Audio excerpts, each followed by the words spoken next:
এই দেশের মধ্যে ওমরের মতো সাহসী বীর আছে কিনা জোরে বলেন? ওমরের মতো সাহসী বীর আছে কিনা? ইমান আবু বকরের মতো দৃঢ়তা ব্যক্তিত্ব আছে কিনা? ওসমানের মতো দানশীল ব্যক্তি আছে কিনা? আলীর মতো বীর মুজাহিদ আছে কিনা? অবশ্যই আছে।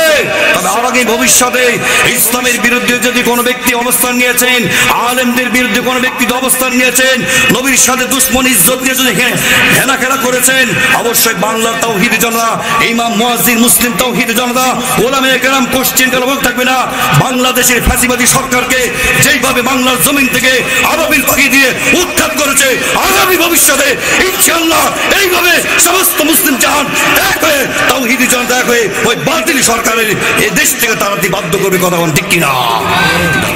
খোদা দাও আমায় আবার ওমরে খালিদ দিন, দাও খোদা দাও আমায় আবার ওমরে দারাজ দিন, দাও আলীর মতো বীর সেনানী, আলীর মতো বীর সেনানী জাগাতে নিখিল,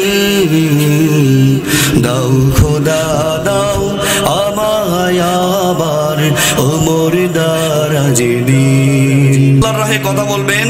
কোন বাতিল ফিরকা, কোন বাতিল দল যদি আপনাকে উৎখাত করার চেষ্টা করে, জালেম সরকার মতো তাকে আল্লাহ জমিন থেকে উৎখাত করে দিবে। কথা বলেন ঠিক কিনা? তাহলে মুসলমানের ভয় আছে? মুসলমানের কোনো ভয় আছে? আমরা কোনো ভয় করি না। মৃত্যু দুনিয়াতে হবেই, মালাকুল মউত অবশ্যই আসবেই। সেটা জালেমের মাধ্যমে মৃত্যু হতে পারে, কোন ব্যক্তির মাধ্যমে মৃত্যু হতে পারে। তবে তোমার সাথে সাক্ষাৎ হবে হাসরের ময়দানে। কোন ভয় আছে আমাদের? সম্মানিত মুসলমান ভাই আমার, আজকে এই চেয়ারটা যিনি রঙিন করেছেন, যিনি রাঙিয়ে তুলেছিলেন, বাংলার আনাচে কানাচে তার তাফসীর শুনে বিভিন্ন দেশ প্রদেশের হিন্দু, বৌদ্ধ, মুসলিম, খ্রিস্টান, মুনাফিক, বিদ্বেষী, মুশরিকগুলি দলে দলে মুসলমান হতে বাধ্য হয়েছিল। সেই তাফসীর কারকে আল্লামা দেলোয়ার হোসেন সাঈদী রহমতুল্লাহ আলাইহিকে নিঃসঙ্গভাবে মিথ্যা অপবাদ দিয়ে, জালেমের কারণে অপবাদ দিয়ে, মিথ্যা অপবাদ দিয়ে অনাকাঙ্ক্ষিতভাবে হত্যা করা হয়েছে। কথা বলেন ঠিক কিনা? তাকে শহীদ করা হয়েছে। বাংলা রাষ্ট্রনায়ক আগামী ভবিষ্যতে যারা আসবে, আজকে রথবাড়ি জামে মসজিদের তাফসীর ও কোরআন মাহফিল থেকে হুঙ্কার দিয়ে বলতে চাই, আল্লামা দেলোয়ার হোসেন সাঈদী রহমতুল্লাহ আলাইহিকে, বিভিন্ন আলেম ওলামাদেরকে, মামুনুল হক সাহেবকে, আমির হামজাকে, বিভিন্ন ওলামায়ে কেরামকে মিথ্যা অপবাদ দিয়ে জালিমের কারাগারের মধ্যে যারা আবদ্ধ করা আছে, নিঃসঙ্গভাবে তাদের ফাঁসির কাস্টে ঝুলাইতে হবে। কথা বলেন ঠিক কিনা?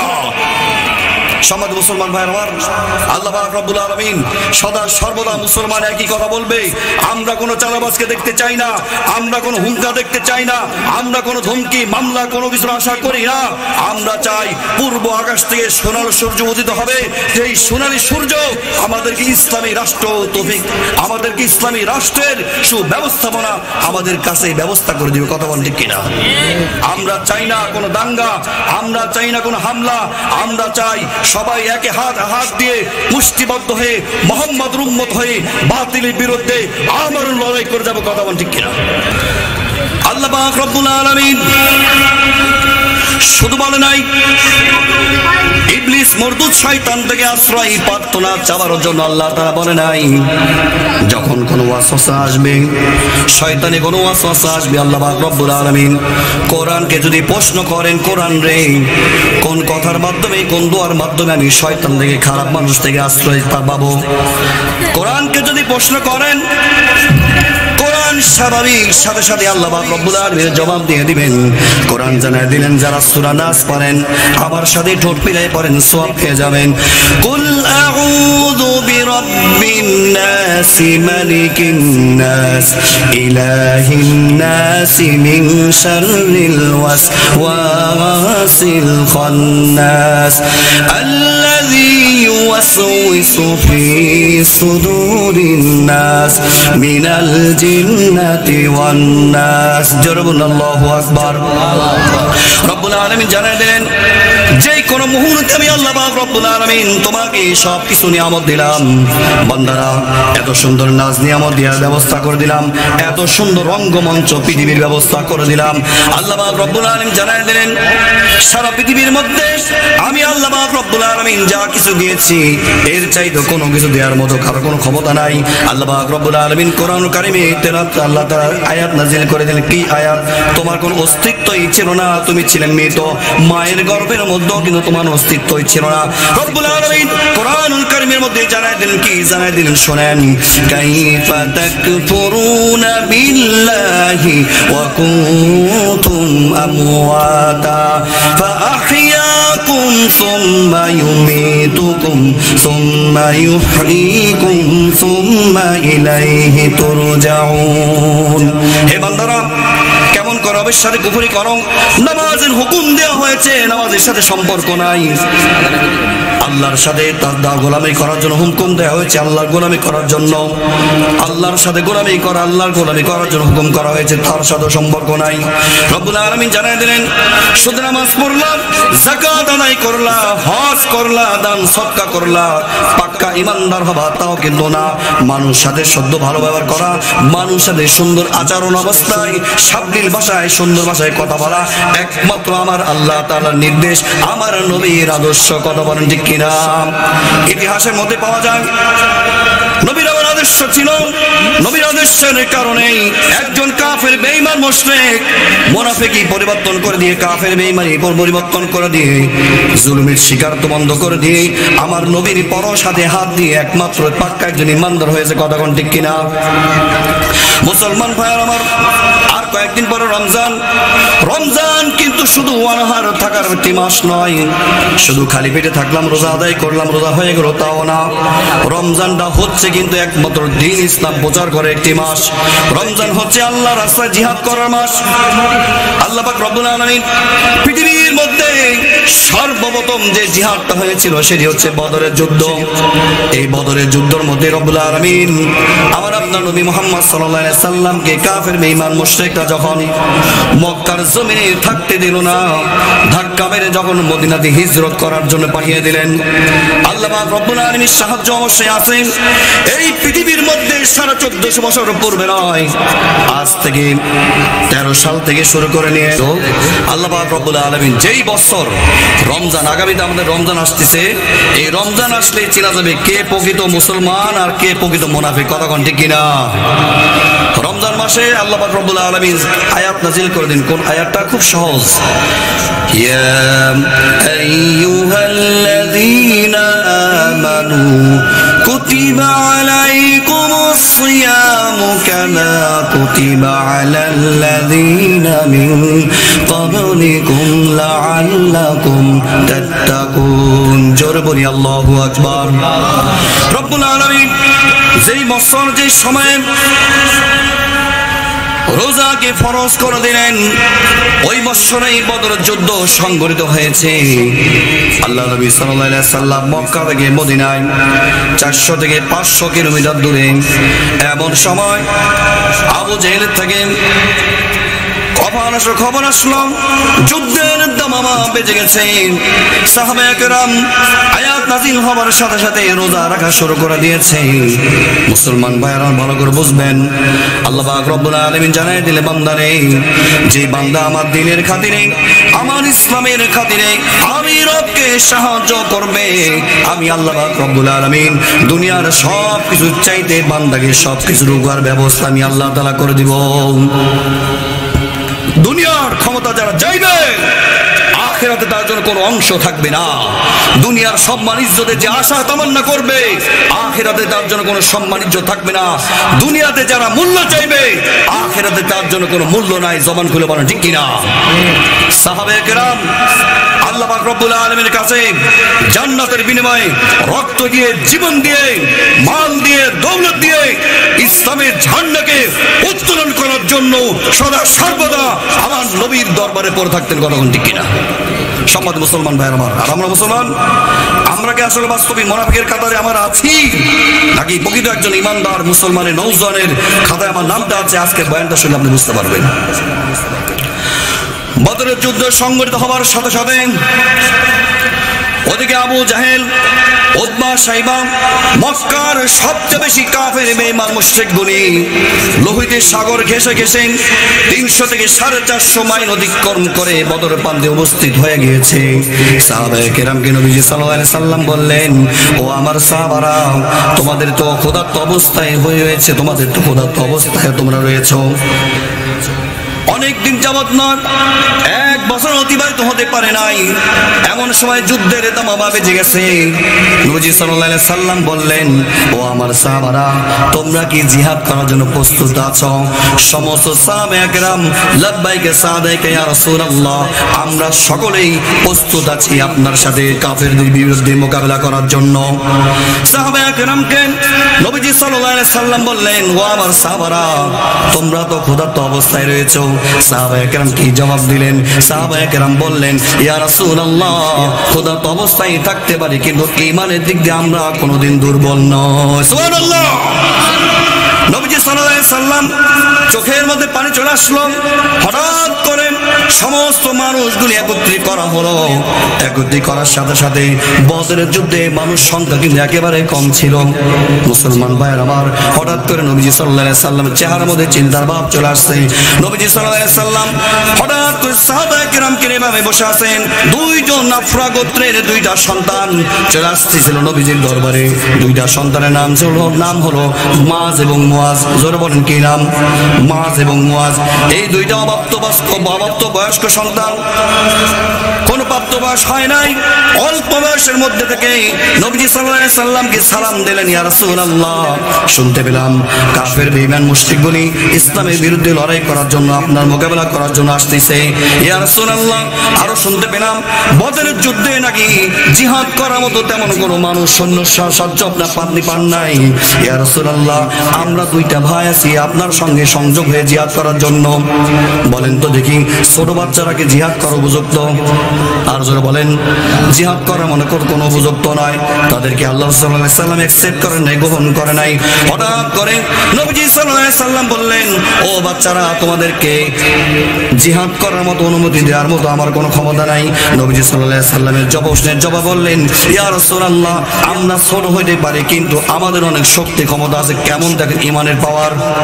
হঠাৎ করে নবীজি সাল্লাল্লাহু আলাইহি সাল্লাম বললেন, সন্তানরা বলল, ইয়া রাসূলুল্লাহ, ইয়া হাবিবাল্লাহ, আমি হলাম বড় ভাই, আমার এটা ছোট ভাই, আমার বয়স 13 বছর 11, আমি ওর থেকে অনেক বড়, জিহাদ করার মতো আমি উপযুক্ত, আমাকে নিয়ে যান। রাসূল সাল্লাল্লাহু আলাইহি সাল্লামের আরেকজনের কথা শুনতেছেন, ইয়া রাসূলুল্লাহ, ইয়া হাবিবাল্লাহ, আমার ভাইয়ের 13 বছর হতে পারে স্বাভাবিক, কিন্তু এমনিতে লম্বা হয়ে গেছে, শক্তি তেমন নাই, আমি ছোট হতে পারি, কিন্তু আমার শক্তির কোনো কমতি নাই। জবানটা একটু বলেন দেখি, সুবহানাল্লাহ। নবী সাল্লাল্লাহু আলাইহি সাল্লাম একটু টেকনিক খাটিয়ে বললেন, তাহলে দেখি কার শক্তি বেশি। হঠাৎ করে 2 ভাই মারামারি কুস্তাকুস্তি লেগে গেল। হঠাৎ করে বড় ভাইটা ছোট ভাইকে একবারে পাকড়ে ধরে নিচে ফেলাই দিল। নিচে ফেলানোর পর পরই তার বুকের উপরে চড়ে বসে রাসূলকে বলতেছে, ইয়া রাসূলুল্লাহ, আমি তো আপনারে বলছিলাম আমি একমাত্র জিহাদ করার জন্য উপযুক্ত। বড় ভাই যখন ছোট ভাইয়ের বুকের উপর চেপে ধরে বসে আছে, হঠাৎ করে ছোট ভাই বড় ভাইকে কানের কাছে ডেকে বলতেছে, ভাই, একই মায়ের দুধ খেয়ে আমরা বড় হয়েছি, একসাথে খেলাধুলা করি, একসাথে খাবার খাই, একসাথে এক বিছানায় ঘুমাতে যাই, একসাথে শিক্ষাঙ্গনে লেখাপড়া করার জন্য যাই। ভাই, তুমি কি একাই জান্নাতে যেতে চাও? তুমি কি চাও না তোমার এই মায়ের গর্ভের এই ছোট ভাইটা জান্নাতে চলে যাক? মুসলমান ভাইয়ের আমার, হঠাৎ করে বড় ভাইটা শক্তি কমতি করে দিল, আর ছোট ভাইটা বড় ভাইকে একবারে নিচে ফেলাই দিয়ে একবারে বড় ভাই ছোট ভাইটা বড় ভাইয়ের বুকের উপর চড়ে বসেছে। এমন দৃশ্য দেখে নবীজি সাল্লাল্লাহু আলাইহি সাল্লাম হাস্যোজ্জ্বল চেহারা চলে আসছে।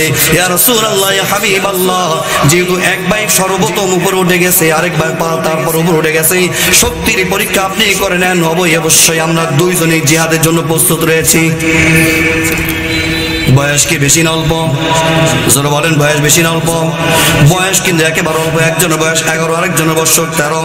মুসলমান ভাইয়ার আমার, হঠাৎ করে আল্লাহ রাসূল সাল্লাল্লাহু আলাইহি সাল্লাম দুইজন অপ্রাপ্তবয়স্ক সন্তানদের এভাবে বগলের নিচে নিয়ে আসে দোয়া করলেন, আল্লাহ চোখের পানি ছেড়ে দিলেন, ইয়া আল্লাহ রাব্বুল আলামিন, শক্তি নাই, কোনো ক্ষমতা নাই, আল্লাহ ইমানের পাওয়ার দিয়ে আল্লাহ জিহাদে যাওয়ার জন্য পরিপূর্ণ প্রস্তুত নিয়েছে, আল্লাহ মাআজ এবং মুআজকে আল্লাহ তুমি জিহাদের জন্য কবুল আর মঞ্জুর করে নাও। হঠাৎ করে পরিপূর্ণ শক্তি ক্ষমতা এক পর্যায়ে জিহাদের ময়দানে যখন পরিপূর্ণ প্রস্তুতি নিয়ে অগ্রসর হলেন, ওদিকে আবু জাহেল, উতবা, শাইবা সবচেয়ে মক্কার বড় বড় কাফের বেঈমান মুশরিকগুলো এইভাবে আবু জাহেলকে লিডারকে মাঝখানে রেখে দিয়ে এইভাবে বসে আছে। হঠাৎ করে একজন মুরব্বী শ্রেণীর সাহাবীকে বলা হলো, চাচা আবু জাহেল কোথায় আপনি কি জানেন? আবু জাহেলকে তখন বলতেছে, আবু জাহেল কোথায় আপনি কি জানেন? তখন মুরব্বী সাহাবী বলতেছে, হে সন্তান, তোমরা কেন আবু জাহেলকে তোমরা খোঁজ করতেছ? তখন আবু সেই সাহাবীর প্রশ্নের জবাবে ছোট্ট বালকরা বলতেছে, আমি শুনেছি মক্কা থেকে নাকি আবু জাহেল আমার নবীকে ঘাড় ধাক্কা দিয়ে বের করে দিয়েছে, আমার নবীর ইজ্জতের উপর আঘাত করেছে, আমার নবীর স্ত্রীদের খারাপ ভাষায় কথা বলেছে। এই বাংলার জমিনের মধ্যে এখনো নাস্তিক, বেঈমান, মুশরিক, মুনাফিকগুলি এখনো আছে, যারা আমার নবীর বিরুদ্ধে কথা বলতে চায়, এখন পর্যন্ত মাহফিলকে বন্ধ করে দিতে চায়, আলেমদের বিরুদ্ধে কথা বলতে চায়, আলেমদের লেবাস ধারণ করে মুনাফিকদের কাতারে শামিল হয়ে আলেমদের দুশমনি করতে চায়, আলেমদের জবানকে স্তব্ধ করে দিতে চায়। মুসলমান কথা বলেন ঠিক কিনা? এত সহজ না। যেই সরকারি সংগঠন হোক না কেন, যেই সরকারি গঠিত হোক না কেন, বাংলার জনতার মানুষগণ, ওলামায়ে কেরাম, তাওহীদি জনতা, নামাজি কালামিরা এদেশের মানুষের পক্ষ থেকে প্রতিবাদ করা শিক্ষা অর্জন করে ফেলেছে। কথা ঠিক কিনা? মুসলমান ভাইরা তখন বলতেছে যে আবু জাহেল আমার নবীকে ঘাড় ধাক্কা দিয়ে বের করে দিয়েছে, তার সাথে আমরা সাক্ষাৎ করতে চাই। তখন মুরব্বী সাহাবী বলতেছে, ওই যে সকলের মাঝখানে যে ব্যক্তিটা দাড়ি বাঁকা মুরব্বী যে লোকটা বসে আছে, সেই আমার নবীর দুশমন, তবে সাবধান, ওদের সামনে কিন্তু অস্ত্র আছে, ওদের লিডার কিন্তু অনেক ক্ষমতাশীল, ওদের সৈন্য সাহায্য যারা আছে তারা কিন্তু অনেক অস্ত্র নিয়ে বসে আছে, তোমাদেরকে কিন্তু হত্যা করবে। এখন হঠাৎ করে অন্য এলাকা থেকে যদি কোনো শত্রু আমাদের এলাকাতে আসে, কোনো বাচ্চা, আমি কি বুঝতে পারবো সে আমাকে হত্যা করতে আসছে? বুঝতে পারবো? বুঝার কোনো কায়দা নাই। শক্তি ক্ষমতা কে দিয়েছেন? এই যে আল্লাহর নাম জোরে বলতে হবে, শক্তি ক্ষমতা কে দিয়েছেন? এক নাস্তিক, বেঈমান, মুশরিক, এক এমপির পাঁচটা গোলাম আইন মন্ত্রী কাছেই খুব সদস্য ছিল, সেই আইন মন্ত্রী বলেছিল আল্লাহু আকবার নাকি জঙ্গিবাদী স্লোগান। জোরে নাউজুবিল্লাহ। ওই জালেম সরকার আমলে আমি বলেছিলাম আল্লাহু আকবার তাকবীর যদি জঙ্গিবাদী স্লোগান হয়, তাহলে মাননীয় প্রধানমন্ত্রী জালেম সরকার, ফ্যাসিবাদী সরকার, জালেম সরকার, আয়নাঘরের তৈরিকারী শেখ হাসিনা জঙ্গিবাদ করাগণ ঠিক কিনা? দলিল সুস্পষ্ট দলিল। আল্লাহু আকবার যদি জঙ্গিবাদী স্লোগান হয়, তাহলে আমরা প্রত্যেকটা মাহফিলে ওনারা মঞ্চের মধ্যে কাঁপাইতেন, 5 ওয়াক্ত নামাজকারী, তাসবিহ তাহলে আদায় করতেন, তাহাজ্জুদ নামাজ পড়তেন, শেষ রাতে নামাজ পড়া ছাড়া তিনি দেশের খবর রাখেন না। এরকম মিথ্যা বানোয়াটি কথা আপনারা শুনছেন কিনা? জোরে বলেন। আমি কিন্তু কাউকে ভয় করে কথা বলি, আমি জানি মালাকুল মউত আমার কাছে আসবে, ভয় একমাত্র করতে হবে কাকে? জোরে বলেন, আরো জোরে বলেন, কাকে ভয় করতে হবে? আল্লাহকে ভয় করতে হবে। হঠাৎ করে আবু জাহেল, উতবা, শাইবার কাফের বেঈমান মুশরিকগুলি যখনই আবু জাহেলকে সামনে নিয়ে অগ্রসর হবেন, দুইজন ছোট বাচ্চা বালক সাহাবী বাবা দাঁড়িয়ে রয়েছেন, মুষ্টিবদ্ধ হয়ে দাঁড়িয়ে রয়েছেন, তরবারি হাতে নিয়ে দাঁড়িয়ে রয়েছেন। আবু জাহেল যখন অগ্রসর হলেন, হঠাৎ করে মাজ এবং মুয়াজ হাতের মধ্যে যত বেশি শক্তি ছিল, তত সজোরে শক্তি দিয়ে আবু জাহেলের পায়ে এমন জোরে আঘাত করলেন, আঘাত করার সাথে সাথে আবু জাহেল যে জমিনের মধ্যে লুটে পড়ে গিয়েছেন। আবু জাহেল ওই আঘাতের পরপরে আর কোনোদিন সে জমিন থেকে দাঁড়াতে পারে নাই। চিৎকার দিয়ে বলেন না সুবহানাল্লাহ। মুসলমান ভাইয়ের আমার, আবু জাহেলকে হত্যা করে ফেলল। হঠাৎ করে যুদ্ধ করতে করতে এমন সময় মাঝের এক হাতের মধ্যে এক কাফের এসে একটা তরবারি আঘাত করলেন। এক হাতে আঘাত করেছে, কি হয়েছে? মাঝ বলতেছে বাম হাত আছে, এই বাম হাত দিয়ে আল্লাহর রাহে কাফেরদের বিরুদ্ধে আমরণ চড় জিহাদ করবো, লড়াই করবো। বাম হাতে জিহাদ করতে করতে হঠাৎ করে তরবারি যে আঘাত করেছে, এই ডান হাতটা চামড়ার সাথে লেগেছিল। বাম হাত দিয়ে লড়াই করতে করতে করার সময় ডান হাতের যখন আঘাতের কারণে বাম হাতে ডিস্টার্ব হচ্ছিল, সমস্যা হচ্ছিল তরবারি চালাইতে। হঠাৎ করে ডান পায়ের নিচে ডান হাতটা রেখে সজরে টান মারলেন, ডান হাতটা ছিটকে গিয়ে সজর অন্য স্থানে গিয়ে পড়ে গেল। আল্লাহ পাক রব্বুল আলামিন এত ক্ষমতা ইজ্জত সম্মান দিয়েছেন, ইমান দিয়েছেন। বাম হাত দিয়ে যুদ্ধ করতে করতে হঠাৎ করে কাফের এসে বাম হাতে আঘাত করার সাথে সাথে বাম হাতটা কেটে নাই দুর্বৃত্ত হয়ে গেল। এমন অবস্থায় দুই হাতে কাটা ফেল ফেল করে তিন মিসকিনের মতন সামনের দিকে অগ্রসর হয়ে আছেন। এক কাফের এসে গর্দানটা উড়াই দিল তরবারি দিয়ে আঘাত দিয়ে। আল্লাহ পাক রব্বুল আলামিন শিশু বাচ্চার মাধ্যমে এটাই হচ্ছে শিক্ষণীয়। দুনিয়ার সমস্ত মানুষকে জাগিয়ে দিতে চান, দুনিয়ার সমস্ত মানুষের ঈমানের মধ্যে মজবুতি দিতে চান, আমরণ তত্ত্ব তাসবিহ সবকিছু দিতে চান যে ও দুনিয়ার মানুষরা তোমরা দেখো, মারামারি করার জন্য, বাতিলের বিরুদ্ধে লড়াই করার জন্য, মিথ্যা দলের বিরুদ্ধে লড়াই করার জন্য শক্তির প্রয়োজন হয় না, একমাত্র প্রয়োজন হয় আল্লাহর দেওয়া ঈমান। কতক্ষণ ঠিক কিনা? সমাজের মধ্যে দেখবেন এক ভাই যদি কি করে, এক দল করে, তিন ভাই দেখবেন আরেক দল করে। তখন এক ভাই কয় কি, আমি এখন দল ক্ষমতা আসছে, আমি এখন তোদেরকে সাপোর্ট দিব। যখন তোদের পক্ষের দল ক্ষমতা আসবে তখন তোরা মিলে আমাকে কি সাপোর্ট দিবি। সমাজের মধ্যে এমন মানুষ আছে কিনা? এদেরকে আল্লাহ তাআলা কোন জাহান্নামে দিবেন? কোন জাহান্নামে দিবেন? সম্মানিত মুসলমান ভাই আমার, বাপও যদি কাফেরদের বিরুদ্ধে থাকে, কাফেরদের পক্ষে থাকে, মুসলমানের বিপক্ষে থাকে, ওই বাপকে হত্যা করা ফরজ আইন করা ঠিক কিনা? আমরা অবশ্যই বিজয়ী। আমাদের সামনে যদি ওমরের মতো সাহসী বীর, আবু বকরের মতো ইমাম দীপ্ত দৃঢ়তার সাথে, আলীর মতো বীর মুজাহিদ, ওসমানের মতো দানশীল ব্যক্তি যদি আমাদের কাছে থাকে, মুসলমানের বিজয় নিশ্চিত। চিৎকার দিন সুবহানাল্লাহ। আমাদের এই দেশের মধ্যে ওমরের মতো সাহসী বীর আছে কিনা জোরে বলেন? ওমরের মতো সাহসী বীর আছে কিনা? ইমান আবু বকরের মতো দৃঢ়তা ব্যক্তিত্ব আছে কিনা? ওসমানের মতো দানশীল ব্যক্তি আছে কিনা? আলীর মতো বীর মুজাহিদ আছে কিনা? অবশ্যই আছে। তবে আগামী ভবিষ্যতে ইসলামের বিরুদ্ধে যদি কোনো ব্যক্তি অবস্থান নিয়েছেন, আলেমদের বিরুদ্ধে কোনো ব্যক্তি অবস্থান নিয়েছেন, নবীর সাথে দুশমনী ইজ্জত দিয়ে যদি হেনাখেনা করেছেন, অবশ্যই বাংলার তাওহীদ জনতা, ইমাম মুয়াজ্জিন মুসলিম তাওহীদ জনতা, উলামায়ে কেরাম কোশ্চেন কালবক থাকবে না। বাংলাদেশের ফ্যাসিবাদী সরকারকে যেইভাবে বাংলার জমিন থেকে আবাবিল পাখি দিয়ে উৎখাত করেছে, আগামী ভবিষ্যতে ইনশাআল্লাহ এইভাবে সমস্ত মুসলিম জাহান এক হয়ে, তাওহীদি জনতা এক হয়ে ওই বাতিল সরকারের এই দেশ থেকে তাড়াতে বাধ্য করবে। কথা ঠিক কিনা?